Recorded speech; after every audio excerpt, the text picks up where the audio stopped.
Friends, హనుమంతుడు శివలింగాన్ని కింద ఎత్తేసాడు కోపంతో అని చెప్పాను కదా. సో అప్పుడు ఎత్తేసిన టైంలోనే డ్యామేజ్ అయినటువంటి శిథిలం అన్నమాట ఇది. సో ఫ్రెండ్స్, మనం ఈరోజు జగిత్యాల జిల్లాలో ఉన్నటువంటి వెల్గటూరు దగ్గరలో ఉన్న కోటిలింగాల స్వామి ఆలయం గురించి అయితే మనం ఈరోజు మాట్లాడుకోబోతున్నాం. సో ఇది చాలా అంటే చాలా వైరల్ టాపిక్ ఇది. ఎందుకంటే ఇక్కడ ఒకటి కాదు రెండు కాదు చాలా మిస్టరీస్ ఉన్నాయి. సో ఎన్నో థియరీస్ ఉన్నాయి, ఎన్నో కథనాలు ఉన్నాయి. సో ఇక్కడ ఆలయ స్థల పురాణం గురించి కూడా మనం కొంచెం సేపు మాట్లాడుకుందాం. అయినో నేను వీడియో స్టార్టింగ్లోనే కంటెంట్లోకి అయితే వెళ్ళిపోతున్నాను. ఎందుకంటే ఇప్పుడు మనం మాట్లాడుకునే స్టోరీ కొంచెం లెంతీగా ఉంటుంది. సో అందుకని చెప్పేసి నేను ఫస్ట్ నుండేనైతే ట్రైనర్గా ప్రిపేర్గానైతే నేనైతే ఫస్ట్ నుండే వాయిస్ ఓవర్ ఇస్తున్నాను. సో వీడియో మీకు అందరికీ ఇంట్రెస్టింగ్గా అనిపిస్తుందని నాకు తెలుసు. సో మీరు వీడియోలోకి వెళ్ళే కన్నా ముందు ఒక్కసారి లైక్ చేసి నా కోసం ఇట్లా సబ్స్క్రైబ్ చేసుకోండి. సో సబ్స్క్రైబ్ చేసుకుంటే సో నా వీడియోలు అన్నీ మీకు వస్తాయి. సో ఇలాంటి ఎన్నో హిస్టారికల్ ప్లేసెస్ కానీ విషయాలు కానీ మీరు తెలుసుకోవచ్చు. సో అయితే మనం వీడియోలోకి అయితే వెళ్ళిపోదాం. సో ఓకే, ఇక నుండి అయితే మన స్టోరీ అయితే మొదలవుతుంది. కొంచెం జాగ్రత్తగా వినండి. సో అర్థం చేసుకోవడానికి కూడా ప్రయత్నించండి. సో ఇప్పుడు ఇక్కడ ఆలయం కనిపిస్తుందా? ఈ ఆలయాన్ని కట్టే కంటే ముందు సో ఇక్కడ పక్కనే ఉన్నటువంటి ఈ గుట్ట మీదనైతే మునులైతే ఉండేవాళ్ళు. దీన్ని ఇప్పటికీ మునుల గుట్ట అని పిలుస్తారు. నేను మునుల గుట్ట అని చెప్పాను కదా. సో ఇదేనమాట ఆ మునుల గుట్ట వచ్చేసి. ఇది ఈ మునుల గుట్ట. సో అక్కడ మనకి గోదావరి కనిపిస్తుందా? అక్కడ గోదావరి. సో ఇక్కడ టెంపుల్. సో గోదావరి టెంపుల్కి పక్కనే ఈ మునుల గుట్టనైతే ఉంటుంది. అయితే ఇందులోనైతే మునులు గుహల్లోనైతే తపస్సు చేసుకునేవారు. సో అయితే అప్పుడు ఏమైందంటే సో ఇక్కడ మనకు గోదావరి నది, మీరు ఆలయం ముంగట గోదావరి నది చూస్తున్నారు కదా. సో డైలీ వాళ్ళు వచ్చేసి ఆ మునుల గుట్ట నుండి వచ్చి ఇక్కడ స్నానం అయితే ఆచరించేవాళ్ళు. సూర్యునికి అర్ఘ్యమిస్తారు కదా మునులు వాళ్ళు. సో అలాంటి కార్యక్రమాలు అయితే అక్కడ చేసుకునేవారు.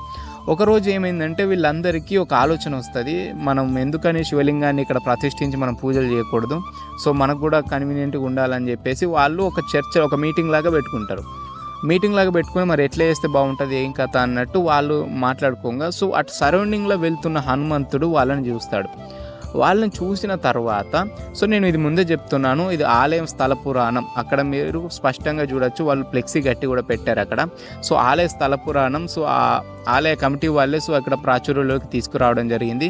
మేమేమీ కల్పించి మాత్రం చెప్పడం లేదు, దయచేసి గమనించాలి. అయితే హనుమంతుడు వాళ్ళని చూసి వాళ్ళ దగ్గరికి అయితే వెళ్తాడు.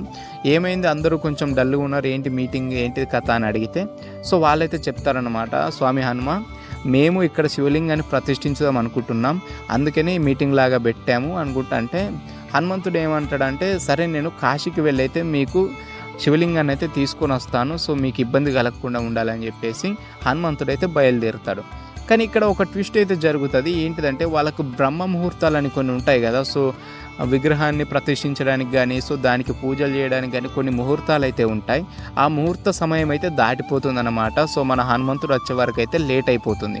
సో వీళ్ళు దాన్ని గమనించిన మునులు ఏం చేసిరంటే సో గోదావరిలోకి వెళ్ళి ఒక్కొక్క ముని ఏం చేసిరంటే మహర్షులంతా సో కొంచెంగా ఇసుక తీసుకొని వచ్చారు, చెరిపిడికడ ఇసుక తీసుకొని వచ్చి సో దానితోని ఆ ఇసుకతోని అయితే మనకు శివలింగాన్ని అయితే చేస్తారు. అదేంటిదంటే సో ఆ విచిత్రంగా అదేంటిదంటే ఆ ఇసుక రేణువులు అయితే ఏవైతే ఉన్నాయో అవి కోటి ఉండడం ద్వారా దాన్ని కోటి లింగాల అనే పేరైతే వచ్చింది. అండ్ ఇంకొకటి ఏంటిదంటే సో దీని చుట్టుపక్కల ఈ గుడి చుట్టుపక్కల అయితే ఒకప్పుడు కోటలు అయితే ఉండేటివి. కోటలు ఉన్న తర్వాత అందుకని సో కోటి రేణువులు ఇలా వెళ్ళి సో కోటి లింగాలు అయితే అయిపోయింది. సో దాని తర్వాతనైతే సో లింగాన్ని ప్రతిష్ఠించి పూజలు అది అంతా అయిపోయింది. సో హనుమంతుల వారైతే వస్తారు శివలింగాన్ని పట్టుకొని. వచ్చిన తర్వాత వీళ్ళు చేసిన శివలింగాన్ని చూసి కొంచెం ఆగ్రహానికి గురవుతాడు. సో మీరు చేసుకోగనే కెపాసిటీ ఉన్నప్పుడు సో నన్ను పంపించడం దేనికన్నా దాని మీద సో కొంచెం కోపానికి వచ్చేసి సో చేతిలో ఉన్న శివలింగాన్ని అయితే భూమి మీదకి విడిచిపెడతాడు. అంటే ఇట్లా చేతుల నుంచి పడేసినట్టు అయితే అనకూడదు, బట్ ఏంటిదంటే చేతిలో ఉన్న శివలింగాన్ని అయితే విడిచిపెట్టినప్పుడు ఆ శివలింగం అయితే కింద పడి సో ఇక్కడ మీరు వీడియో స్టార్టింగ్లో చూసినట్టు ఇక్కడనైతే గాయాలైతే అయినాయి. సో ఇప్పటికీ ఆ గుర్తులు అయితే ఇక్కడ మీద ఇక్కడ పగిలిపోయినట్టు ఉంటుంది. ఇక్కడ పానగట్టం మీద కూడా మీరైతే డ్యామేజ్ అయితే చూసుకోవచ్చు. సో ఆ శివలింగం ఇదేనమాట. సో హనుమంతుణ్ణి శాంతింపజేయడానికి సో మునులైతే, స్వామి మీరైతే ఆగ్రహానికి గురికాకండి, సో మిమ్మల్ని దర్శించుకున్న తర్వాతనే మేము ప్రతిష్ఠించినటువంటి ఆ కోటి లింగాలు, ఆ కోటి రేణువులతో కూడినటువంటి శివలింగాన్ని దర్శిస్తారని చెప్పేసి సో ఇక్కడైతే ప్రతిష్ఠించడం జరిగింది. సో మనం గుడికి వెళ్ళే కంటే ముందు మనం ప్రదక్షిణాలు చేస్తాం కదా. సో ఆ ప్రదక్షిణాలు చేసినప్పటికీ సో ప్రదక్షిణాలు చేసినప్పుడు హనుమంతుల వారు ప్రతిష్ఠించినటువంటి ఈ శివలింగాన్ని దర్శించుకొని సో మనం లోపలికి అయితే వెళ్తామన్నమాట. సో హనుమంతుని కోపాన్ని గ్రహించిన మునులు ఏం చేసిరంటే, స్వామి మీరు ఆగ్రహానికి అయితే గురి కావద్దు, మేము ఒక పని చేస్తాము. సో ఇప్పుడు మేము పూజలు చేస్తున్నాం కరెక్టే, కానీ భక్తులు మా శివలింగం కంటే ముందు మీరు తెచ్చిన శివలింగాన్ని అయితే మొదట దర్శించుకున్న తర్వాతే మా శివలింగాన్ని దర్శించుకోవచ్చు అని అయితే సో హనుమంతుని అయితే కూల్ చేస్తారన్నమాట. సో దాని ప్రకారంగానే సో ఆలయం పక్కనే ఒక చెట్టు కింద, రావి చెట్టు కిందనైతే సో ఇక్కడ శివలింగాన్ని అయితే పెట్టారు. సో మనం గుడిలోకి వెళ్ళేకన్నా ముందు ప్రదక్షిణాలు చేస్తాం కదా, సో ప్రదక్షిణాల టైంలోనే సో మనకు ఈ హనుమంతుల వారు తెచ్చినటువంటి శివలింగం అయితే కనిపిస్తూ ఉంటుంది. సో అందుకని చెప్పేసి మనం హనుమంతుల వారు తెచ్చిన శివలింగాన్ని ముందు దర్శించుకొని తర్వాత ఈ మునులు కోటి రేణువులతో తయారు చేసినటువంటి కోటిలింగేశ్వర స్వామి శివలింగాన్ని అయితే మనం చూస్తాం. సో దాని తర్వాత కొన్ని రోజులకి సో మన శాతవాహనుల సామ్రాజ్య స్థాపకుడైన శ్రీముఖుని కాలంలోనైతే సో ఇది ప్రసిద్ధి చెందింది ఆలయం. సో వాళ్ళ కాలంలోనైతే కొంచెం ఫేమస్ అయిందనమాట. ప్రసిద్ధి చెందిందంటే సో ఆ టైంలోనైతే సో జనాలకి కంట్లో పడడం కానీ సో దీని గురించి తెలుసుకోవడం కానీ కొంచెం ఫేమస్ అయిపోయిందన్నమాట. సో అలా అన్నమాట దీని చరిత్ర వచ్చేసి.